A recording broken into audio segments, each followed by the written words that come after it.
Lon Turner is a seasoned finance educator with over 4 decades of trading experience. He's taught at prestigious institutions such as the Chicago Board of Trade and Mercantile Exchanges, Utah State University, and currently Utah Tech University.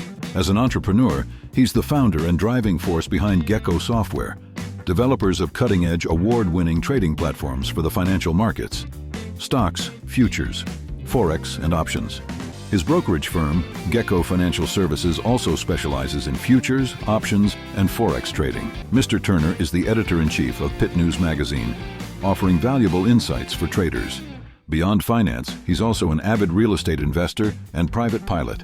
Explore Mr. Turner's contributions to the financial industry online at trackandtrade.com, geckofs.com, and pittnews.com. It's great to welcome you to our community. Now, here's Mr. Turner. In this video, we're going to talk about straddles and strangles, and I'm going to talk about when you might want to put one of those on.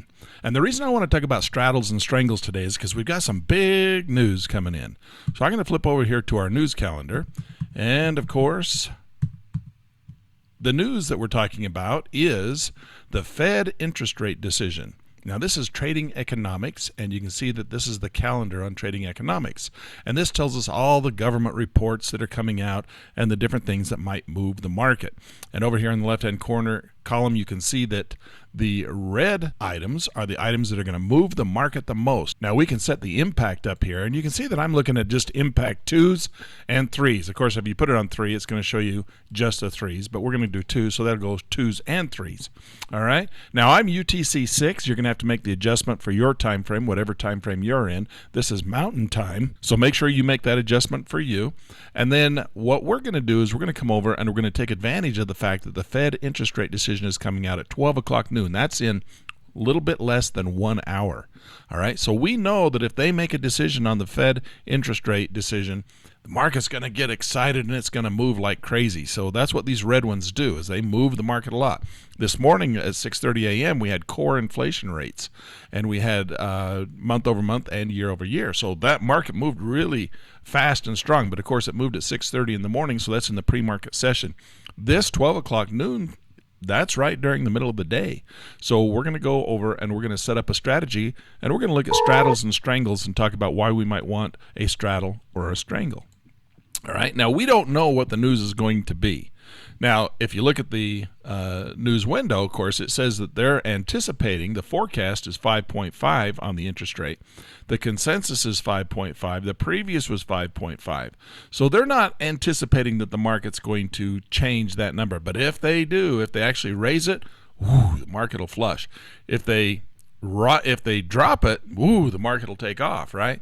And of course, if they leave it the same, well, then people will have confidence in the market, and it'll probably rise once again anyway, which is why I think that this is why we're getting a nice big blast off here in the morning session, because, well, that was inflation rate, but now they're going to have a interest rate decision. It may not move the market at all. If everybody anticipates that it's not going to move the market may already have it built in. But for us, we don't know whether the market's going to rise or fall, but it's going to probably do one or the other, and it might do it quite dramatically. So what we want to do is we want to put on a straddle or a strangle, and these are neutral option strategies. So what they do is it'll make money if the market goes up, it'll make money if the market goes down. We don't care which direction it goes. We just want it to move.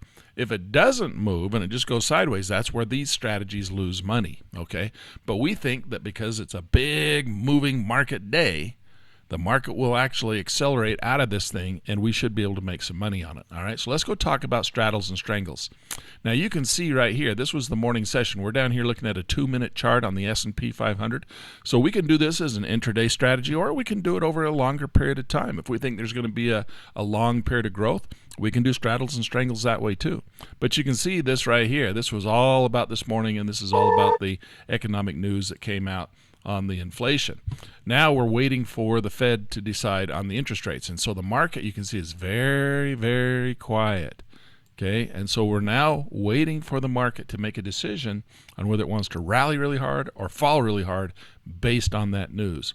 So what we're going to do is we're going to come in and put in our straddle or our strangle. Now, what's the difference between the two? There's not a whole lot of difference, but I'm going to show you both of them. All right. Now, it's really easy to see this with Track and Trade because it's a visually represented trading package. And so what it does is it comes in and it shows you on the screen when you put your options on what they look like. All right, and that's really cool, because I like to say that we trade the S&P 500 in this case, because they're trading the S&P. We trade the S&P 500 with options. We don't trade S&P 500 options.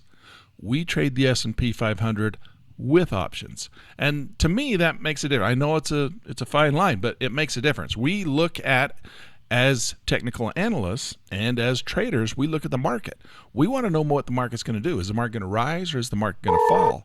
Because if the market rises, we want to buy calls, right? If the market falls, we want to buy puts, okay? Because you make money when a market falls by buying a put. If you believe the market's going to rise, you buy a call, and the market rises, you make money. Now, we always have to pay for the premium of the option that we're buying. Okay, we have to pay for that. So there's a cost to doing business. So we're going to come in here and we're going to buy a put and a call, because we don't know which direction the market's going to go. So the way we do that is we can simply come in and drag and drop it right on the screen. Now, we can do this with 0 days till expiration because, hey, maybe we just want to do a day trade. We can go out and do 9 days if we want to, if we think the market's going to continue in that direction, or we can come and do 37 days if we think it's going to continue in one direction or the other, right? Because we're going to do one or the other. But today we're just going to do a simple day trade, all right? You can just pick 0 days till expiration. We're going to buy a call, and we're going to slide right in here, and we're going to drop that in there. And you can see that I'm putting it right at the money, right here where the money is, kind of near the money is what we call that. And that's a call. So if the market rallies, that's going to make money, right? And then we're going to come in here and we're going to buy a put, and we're going to put that at the exact same price. So if the market falls, that one will make money. Well, how does that work? This one loses money, this one makes money, but how does that work? So what happens is you have a premium that you have to pay, right? You pay a premium for each one. So in this case, you can see the call that we bought, we are paying $143 for it. The put that we bought, we're paying $173. Well, when you buy an option, the maximum amount of money you can lose is the premium you pay for it, but it has unlimited profit potential, right? So that means that if we have a put and a call, the market has to move far enough to pay for the premium of the option itself plus the premium of the opposing option. So in this case, if we put this on, we're going to have a cost basis of those two combined, all right? So 140 plus 170, we're about 270, about, it looks like about $305, $310, right? 7 plus, do math in my head, 7 plus 4, we're about $310, okay? So $310, how far the market has to move to break even. So we can draw our dollar calculator in there and say, well, the market has to go $310. So there's $309, and then this one here, and this is a break even. Now the market could take off and just move like a rocket ship. We're just going to go direct both sides, $310. So that's our break even on this. This one here is called a straddle, all right, because we got them right on top of each other at the money. So this is our straddle. And so if we come in here and we draw, let's shrink this chart down a little bit, and we'll bring the expiration into view. So there's the expiration right there.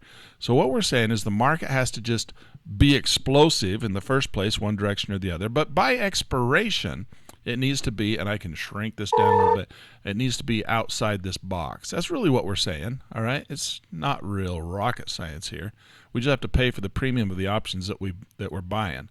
So that's how far the market has to move, and then anything outside of that is going to be sheer profit, all right? So sheer profit outside of that box. So if it goes up here, that's $300 per option that we buy.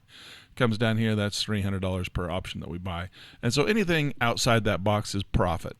So that's what we call a straddle, all right? We're going to straddle the market, and we're going to just need the market to move outside this box. Now, if we look back a little bit, you can see that this morning this market moved really hard, way outside of what that box would be, and we're coming up on a great big news event that's coming up here relatively soon. So we're going to expect the market to move and rally quite significantly outside that box by expiration.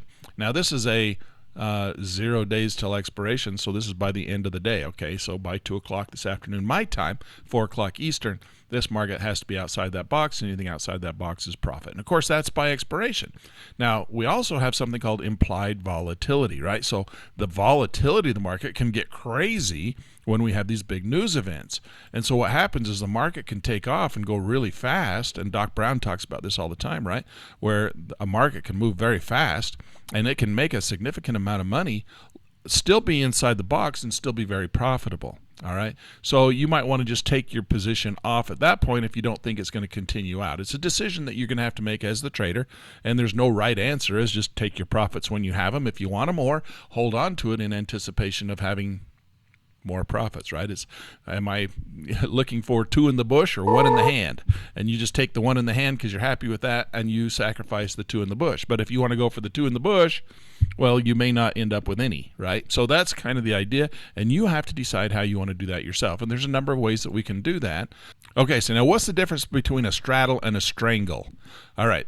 The straddle is when we put the 2 options right on top of each other. We have a put and a call, and they're both right on top of each other. Now, if we wanted to do a strangle is where we put a little bit of a gap between them. All right, so we bring them out a little bit away from the price, just like that.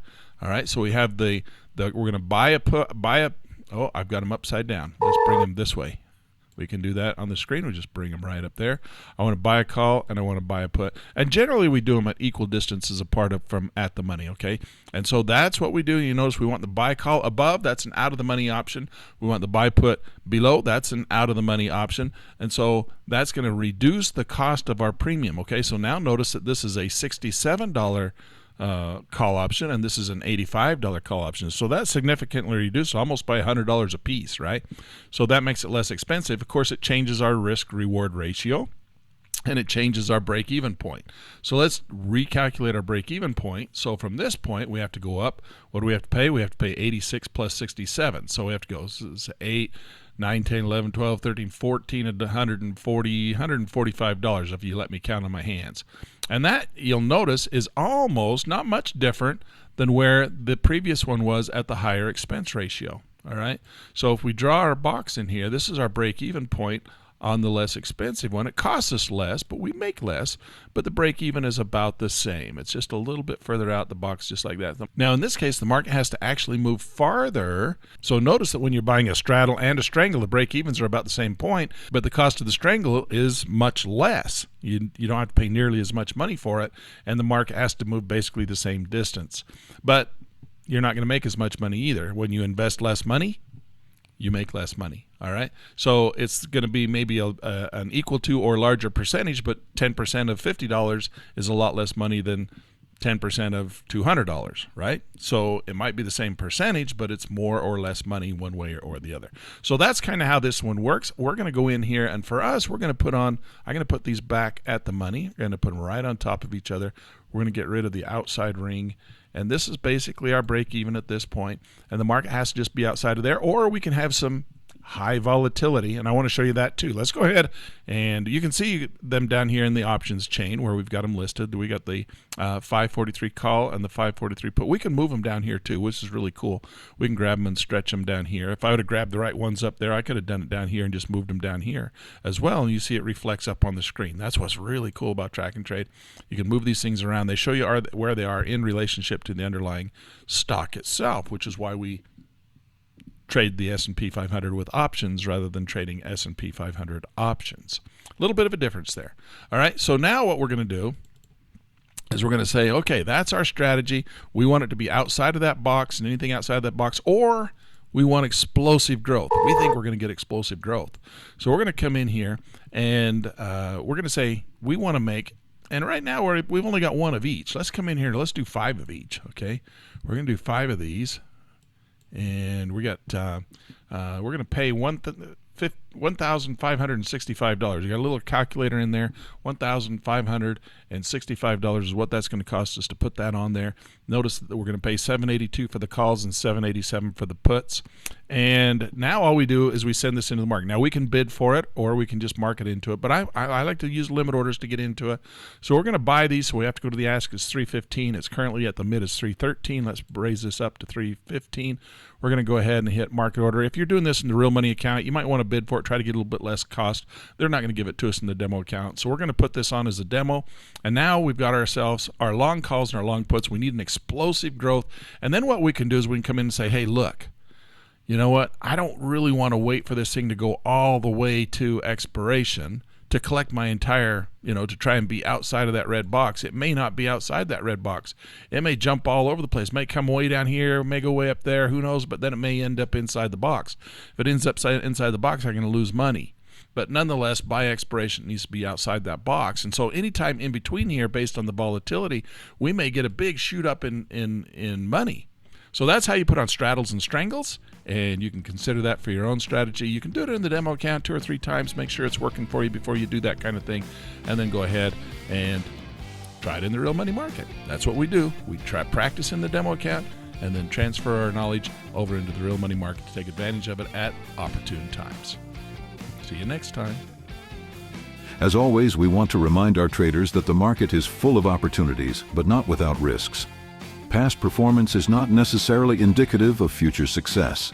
If you would like a copy of Mr. Turner's 220-page workbook, the manual to this class titled The Fibonacci Effect Stock Market Playbook of Strategies, search Lon H. Turner on Amazon.